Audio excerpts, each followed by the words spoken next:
Viewers को मेरा प्यार भरा सलाम। उम्मीद है आप सब खैरियत से होंगे। उम्मीद है आपको मेरी रेसिपीज़ पसंद आ रही होंगी। मेरी मज़ीद रेसिपीज़ देखने के लिए मेरा चैनल सब्सक्राइब करें और रेसिपी पसंद आए तो ज़रूर लाइक करें। चलें अब चलते हैं अपनी रेसिपी की तरफ। आज हम बनाएंगे आलू की मज़ेदार कतलियाँ, जिसके लिए ये चीज़ें दरकार हैं। एक चाय का चम्मच ज़ीरा, सब्ज़ गार्निश के लिए सब्ज़ मिर्च, हरा धनिया और ये गोल साबुत लाल मिर्चों के साथ मैंने बॉईल करके लहसुन का पेस्ट बना के इसका पेस्ट बनाया है। और ये टमाटो पेस्ट है और ये आलू की कतली है आधा किलो। चल, ये हाफ कप मैंने तेल डाल दिया है और इसमें अब मैं ज़ीरा क्रैकल करूँगी।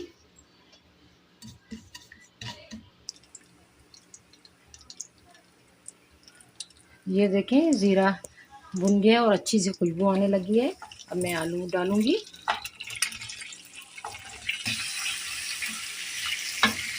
इसे अब मैं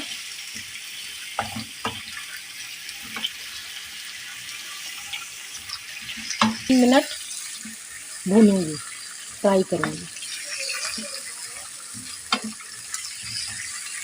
अच्छे तरीके से मैंने फ्राई कर लिए हैं ज़ीरे के साथ, ऑयल के साथ।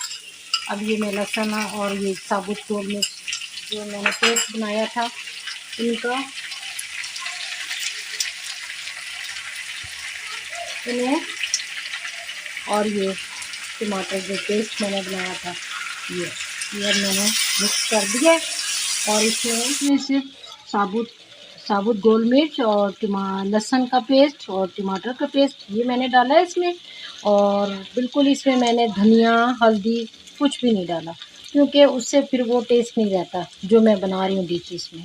क्योंकि मुख्तलिफ़ डिशों में धनिया भी डलता है, हल्दी भी डलती है, कसूरी मेथी भी डलती है।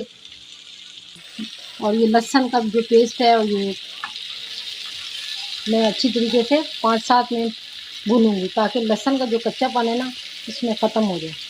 फिर मैं इसमें थोड़ा सा 1 गिलास पानी डालूंगी।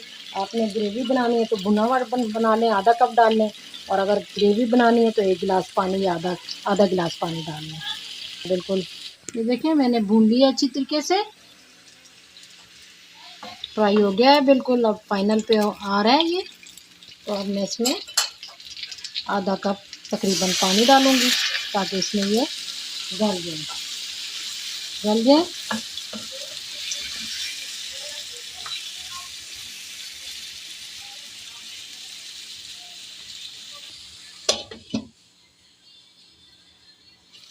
ये मैं ढक्कन लगा देती हूँ, 5 मिनट के बाद फिर बताऊँगा।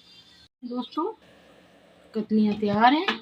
अब इन्हें बस सिर्फ मैंने डिश आउट करके करना है और आपको दिखाती हूँ। ये देखें व्यूवर्स, मैंने डिश आउट करके गार्निश कर दी है। उम्मीद है व्यूवर्स आपको आज की रेसिपी पसंद आई होगी।